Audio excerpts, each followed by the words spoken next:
بسم اللہ الرحمن الرحیم۔ السلام علیکم ورحمۃ اللہ وبرکاتہ۔ دوستو، صحیح بخاری کی حدیث نمبر ہے 24۔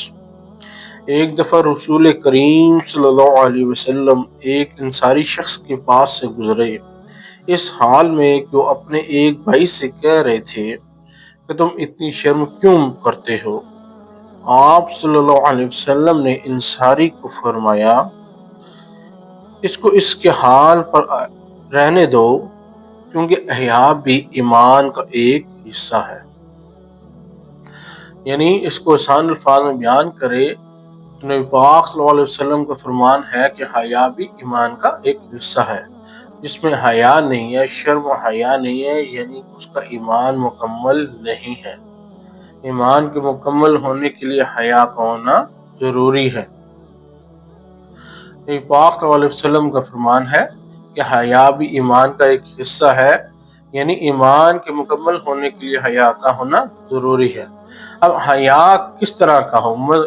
حیا سے کیا مراد ہے؟ یہاں پر شرم و حیا سے کیا مراد ہے؟ کہ شرم و حیا سے یہ مراد ہے کہ آپ جو ہے نا اس کے سارے تقاضوں میں آ جاتا ہے کہ بڑوں کے ادب میں بھی آپ نے بدتمیزی نہیں کرنی۔ لوگ جو ہے نا کہ بڑوں کے ادب، جو سفید داڑھی والے یا کوئی بزرگ ہے، کوئی شہری ہے، کوئی بزرگ اپنا والد ہے، والدہ ہے، یا کوئی بزرگ اور ہے، ہمسایہ ہے، یا کوئی بھی ہے جس کو آپ نہیں جانتے، اس کے ادب کرنا بھی حیا کے زمرے میں آتا ہے۔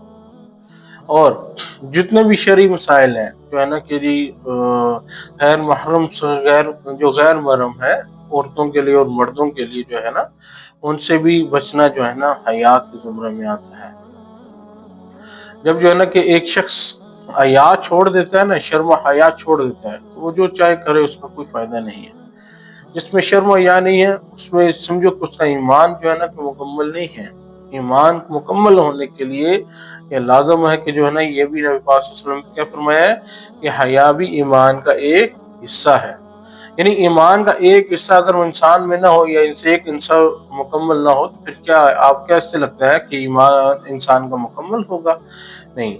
شرم و حیا سے مراد یہ ہے کہ آپ نے جو ہے نا کہ ہر طرح کے ہر لحاظ سے جو ہے نا دیکھنا ہے اپنے شرم و حیا کو، جو ہے نا کہ شرم و حیا کے سارے تقاضوں کو پورا کرنا ہے۔ اس میں بزرگ شہریوں سے بھی ہو سکتا ہے، غیر محرم سے بھی ہو سکتا ہے، اور کچھ جو ہے نا کہ ایسے آپ کے اساتذہ کرام ہیں جن کے جو ہے ادب ہے، ان سے بھی ہو سکتا ہے۔ کسی کے ساتھ بدتمیزی نہیں کرنی۔ شرم و حیا جو ہے نا یہ اسی زمرے میں آتا ہے کہ اگر آپ کسی کا ادب کر رہے ہیں تو کیا کر رہے ہیں؟ آپ اس کے سے حیا کر رہے ہیں، اس کا لحاظ کر رہے ہیں۔ اور جو ہے نا کہ کئی دفعہ ایسے ہوتا ہے کہ کوئی چیز اگر آپ کو پتہ بھی ہوتی ہے، لیکن آپ بڑوں کا ادب کی وجہ سے اور حیا کی وجہ سے، یہ اس وجہ سے کہ یہاں پر جو ہے نا مجھ سے بڑے بزرگ بیٹھے ہیں، اگر میں بول پڑتا ہوں تو جو ہے نا کہ یہاں پر ان کی انسلٹ ہوتی ہے، اس کو بھی حیا کہتے ہیں۔ اللہ پاک ہمیں توفیق عطا فرمائے کہ ہم جو ہے نا کہ شرم و حیا کو اپنے دلوں میں بسا کے رکھیں اور اس میں عمل کریں۔ جزاک اللہ۔